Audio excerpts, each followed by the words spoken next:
Hello everybody, this is Bud Kraus. I'm here to show you what's coming up in the newest version of WordPress. That would be version 4.9, which will be released on November 14th, 2017.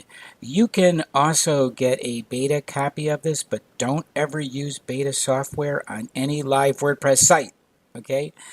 And just a word of editorial note here, there aren't really a whole lot of earth-shaking changes. There are some nice changes, especially if you use some HTML and CSS code, but other than that, I don't see the big stuff here.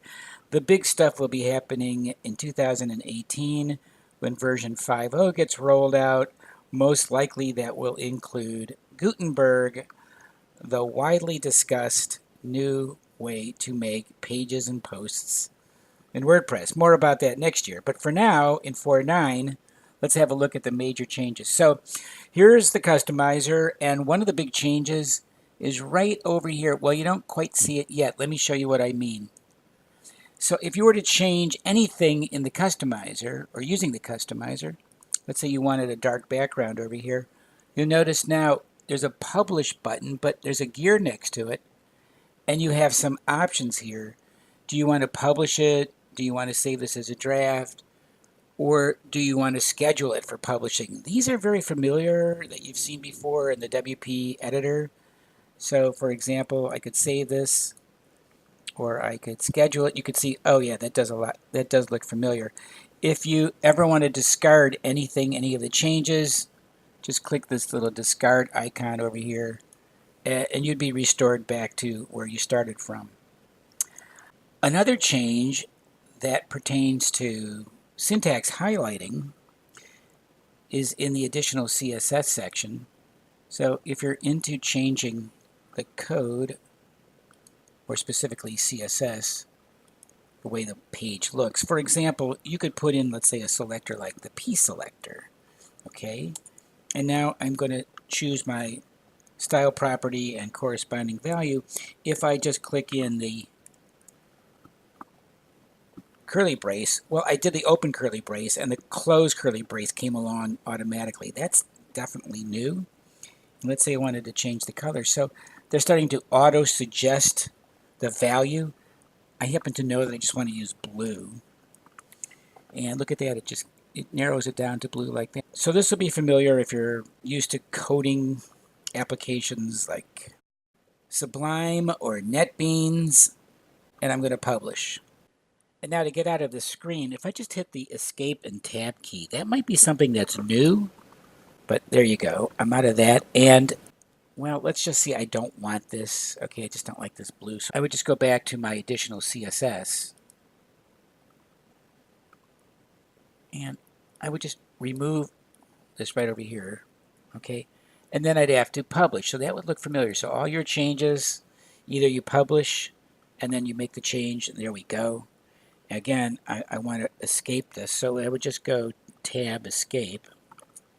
That's good.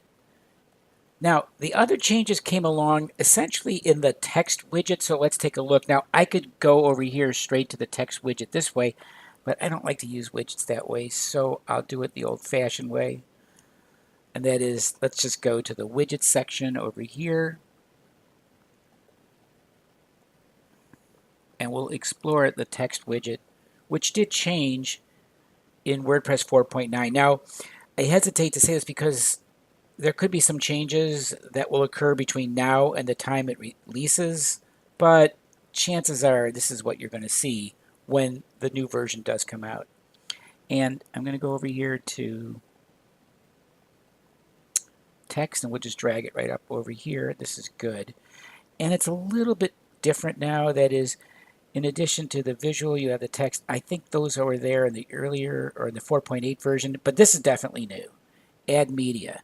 So if I want to, for example, add a video, so I'm just going to click on here and add a video, and I'm going to save the change, and you'll see that by using the text widget, I can add video as well as text.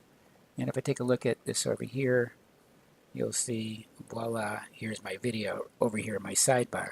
Well, let's say I didn't want to do that. Let's say I wanted to, let's refresh over here, and we'll see the text widget. Okay. And let's just see, let's just take that out here and put in a gallery.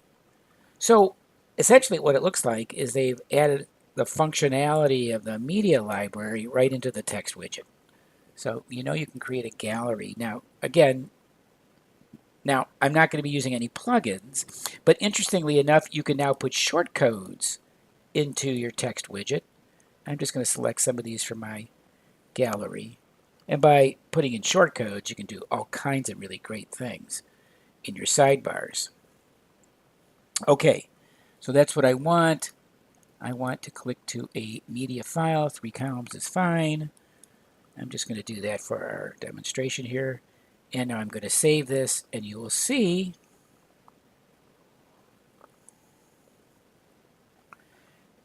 that if I go out to see the page, we now have this. And if I click on any one of these, the way I set it up is it opens up a media file. Not real sexy, but you get the idea. That's what you could do out of the box without any plugins. Now, another thing that's a little bit different, in fact, very different, is let's go over to widgets. And we'll yank out this text widget over here. I'm done with that, so we'll just remove it like we always have. And I'm going to add a custom HTML widget.